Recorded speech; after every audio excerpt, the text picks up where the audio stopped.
This channel does not promote any violent, harmful, or illegal activities. All content provided by this channel is meant for an educational purpose only.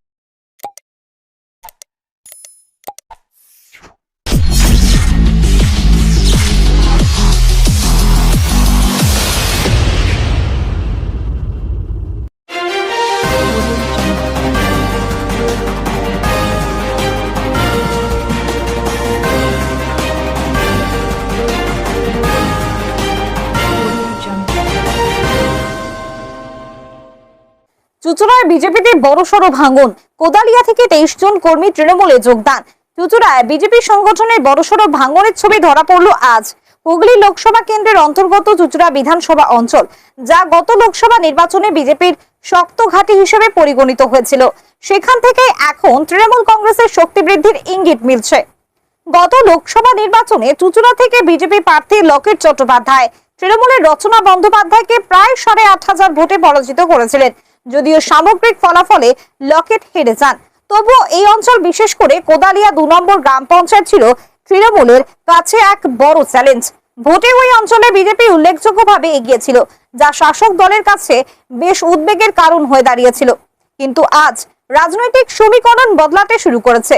Kodalia 2 নম্বর গ্রাম পঞ্চায়েতের অন্তর্গত রবীন্দ্রনগর পশ্চিমপাড়া থেকে বিজেপির একাধিক কর্মী চুঁচুড়া তৃণমূল বিধায়ক অসিত মজুমদারের হাত ধরে তৃণমূল কংগ্রেসে যোগদান করেন। এর ফলে এই এলাকার শাসক দলের সংগঠন আরো মজবুত হবে বলে মনে করছে রাজনৈতিক মহল। এই কর্মী ভাঙনের নেতৃত্বে ছিলেন হুগলি সাংগঠনিক জেলার বিজেপি যুব মোর্চার নেতা চিন্ময় দাস। তিনি সহ মোট 23 জন বিজেপি কর্মী আজ ধর্মতলা চলো কর্মী সমাবেশে উপস্থিত থেকে আনুষ্ঠানিকভাবে তৃণমূলে যোগ দেন। সেই মঞ্চ থেকেই তারা মমতা বন্দ্যোপাধ্যায়ের নেতৃত্বে আগামী বিধানসভা নির্বাচনে তৃণমূলকে আরো শক্তিশালী করার বার্তা দেন।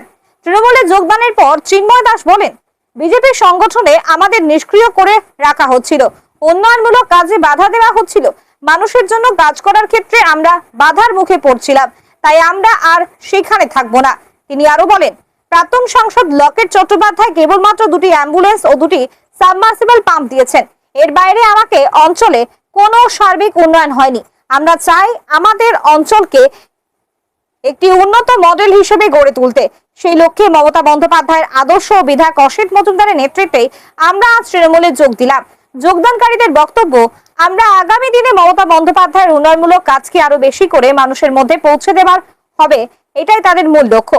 সম্পূর্ণ বিষয় প্রসঙ্গে হুগলি সাংগঠনিক জেলার বিজেপি সাধারণ সম্পাদক সুরেশ সাউ বলেন, কেউ বিজেপি ছাড়া তৃণমূলে যোগ দেয়নি, শুধুমাত্র বিধায়ক মশাই নতুন গেমিক দেখিয়ে মানুষকে বিভ্রান্ত করছে।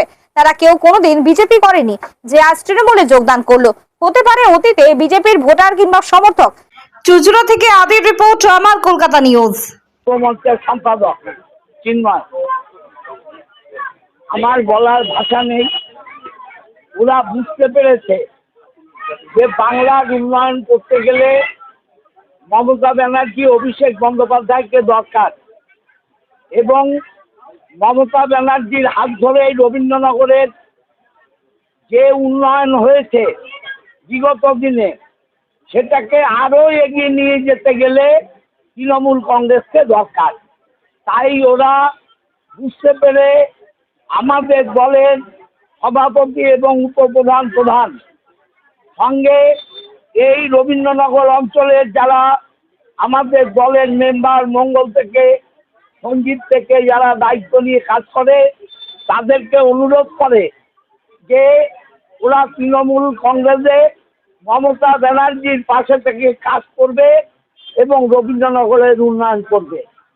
আমি আজকে, আপনারা জানেন যে মহরম, কালকে রাত্রির থেকে অনেক সময় আমাদের সাড়ে রাত্রি প্রায় রাস্তায় কাটাতে হয়েছে, আজকেও সকাল থেকে হচ্ছে। কিন্তু চিন্ময়দের মতো ছেলে, তৎকালীন যুবক যারা সমাজের হয়ে কাজ করতে চায়, তারা তৃণমূল কংগ্রেসে এলো। আমি এর জন্য গর্বিত।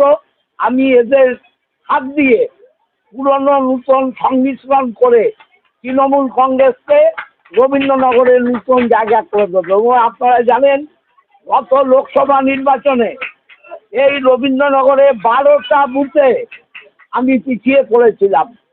চিন্ময় আমাকে কথা দিয়েছে, ওদের 23 জন আমাকে কথা দিয়েছে যে রবীন্দ্রনগর আর পিছবে না, রবীন্দ্রনগরে 12টা বুথে 5,000 ভোটে আমাদের লিড হবে। আমি আপনাদের বলে দিলাম ওদের হাত দিয়ে। সময় দেখা গেছে গত বিধানসভায় একেবারে বিজেপির রমরমা ছিল এই রবীন্দ্রনগর, সেখান থেকে এই যোগদান আরো কতটা রিকভারি? আপনি তো দেখতে পাচ্ছেন এরা তত্ত্বাজা যুবক।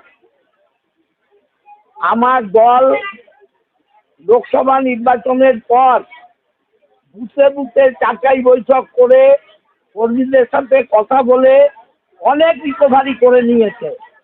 চিন্ময়দের জয়ের সেটা সম্পূর্ণ করলো এবং দলকে এগিয়ে নিয়ে গেল। বলছি দাদা, বিষয়টা হচ্ছে গিয়ে কর্ম।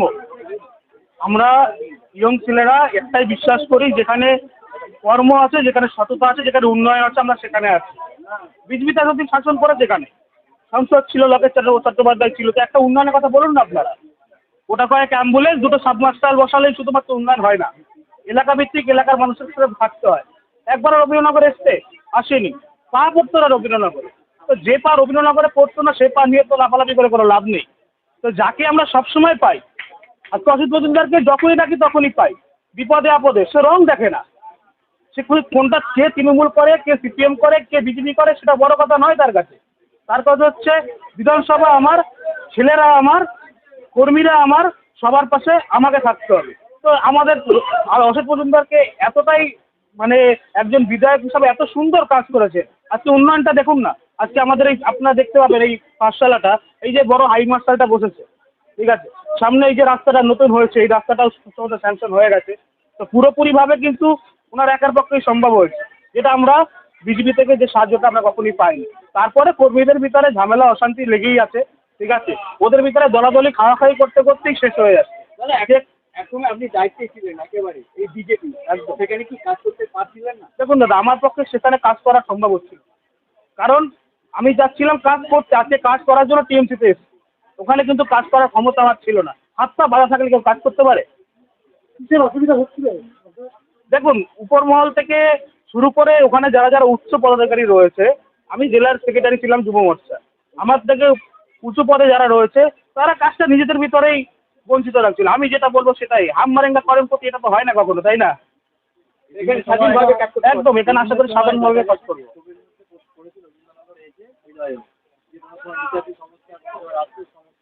এইগুলো কি বিধায়কের হাত ধরে আমি সমাধান করবো? একদম, দেখুন, পুরোনো কথা ভুলে যেতে বলেছি আমি, আমার বক্তব্যের মাধ্যমে বলেছি পুরোনো ইতিহাস ভুলে যান, নতুন করে শুরু করব।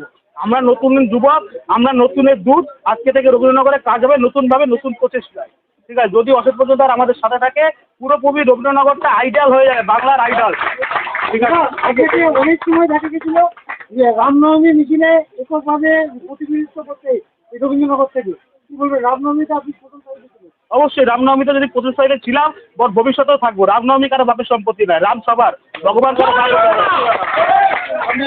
চিন্ময় দাস, প্রাক্তন যুব মোর্চার সেক্রেটারি, জেলা, বর্তমান তৃণমূল কর্মীর একজন সাধারণ সদস্য।